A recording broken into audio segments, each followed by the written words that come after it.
तो एपिसोड 3 की शुरुआत में हम एलेक्स को देखते हैं जो शेन को कहता है कि अब से ये ईगल का बच्चा हमारे गांव में ही रहेगा। साथ ही वो उसका नाम जायरो रखता है। तो शेन बोलता है कि वो ब्लू ईगल इसे हमारे गॉड के पास छोड़ के चली गई है, तो तुम इसे पाल सकते हो। तभी एलेक्स को जायरो के अंदर की एक अजीब सी एनर्जी दिखाई देती है। तो शेन उसे बोलता है कि ये एक स्पेशल तरह की एनर्जी है जिसे एक खास तरह से प्रैक्टिस करके तुम अपनी पावर के रूप में यूज कर सकते हो। ये सुनकर एलेक्स अपनी प्रैक्टिस स्टार्ट कर देता है और दिन रात मेहनत करने के बाद वो इसमें पूरी तरह से मास्टर बन जाता है, जिसकी वजह से उसकी ताकत बढ़ गई थी। ये देखकर शेन भी चौंक जाते हैं क्योंकि इस टेक्निक को इतनी जल्दी सीखना बिल्कुल भी आसान नहीं था।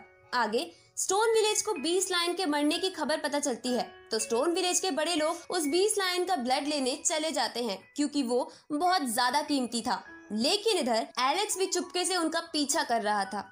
साथ ही हम एक बंदे को देखते हैं जो उन सबको छुपकर फॉलो कर रहा था। अब जब स्टोन विलेज के लोग आगे बढ़ रहे थे तभी वो एलेक्स को वहाँ देख लेते हैं और उसे डांटने लगते हैं। लेकिन एलेक्स कहता है कि मैंने आपकी और ग्रैंडफादर शेन की बातें सुन ली थी, जिन्होंने आपको ब्लड लेने के लिए यहाँ भेजा है, इसलिए मैं भी एडवेंचर के लिए आपके पीछे आ गया। तो वो कहते हैं कि हमारे साथ रहना बहुत ज्यादा डेंजरस है, इसलिए तुम वापस चले जाओ।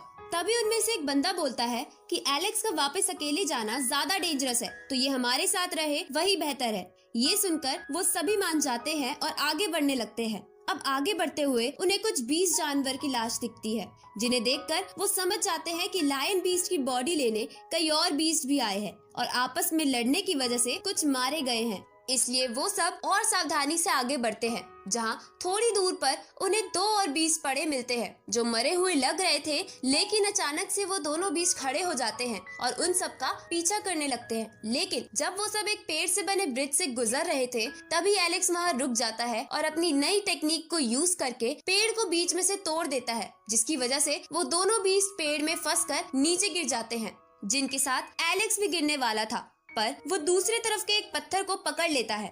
ये देखकर स्टोन विलेज के लोग कहते हैं कि हम एलेक्स को दूसरी तरफ से इधर कैसे ले। तो एलेक्स बोलता है आपको बस ब्लू ईगल को यहाँ बुलाना चाहिए जो अब हमारी दोस्त बन गई है। ये सुनकर वो सभी उस ईगल को बुलाने चले जाते हैं और एलेक्स वहाँ बैठकर उनका इंतजार करने लगता है। तभी वो दोनों बीस्ट फिर से उठ जाते हैं। ये देखकर एलेक्स वहाँ से भागने लगता है और भागते भागते उस लायन बीस्ट की बॉडी के पास आ जाता है। तभी वहाँ पर एक गोरिल्ला बीस्ट आ जाता है जो एलेक्स के पीछे लगे दोनों बीस्ट को मारकर लायन बीस्ट के पास चला जाता है। उसी समय वहाँ पर बुल बीस्ट आ जाता है जो साइज में बहुत ही ज्यादा बड़ा था। अब बुल बीस्ट भी लायन बीस्ट के पास जाने लगता है तो गोरिल्ला बीस्ट उससे लड़ने लगता है, लेकिन बुल बीस्ट बहुत ताकतवर था, इसलिए वो गोरिल्ला बीस्ट पर भारी पड़ने लगता है। तभी वहाँ पर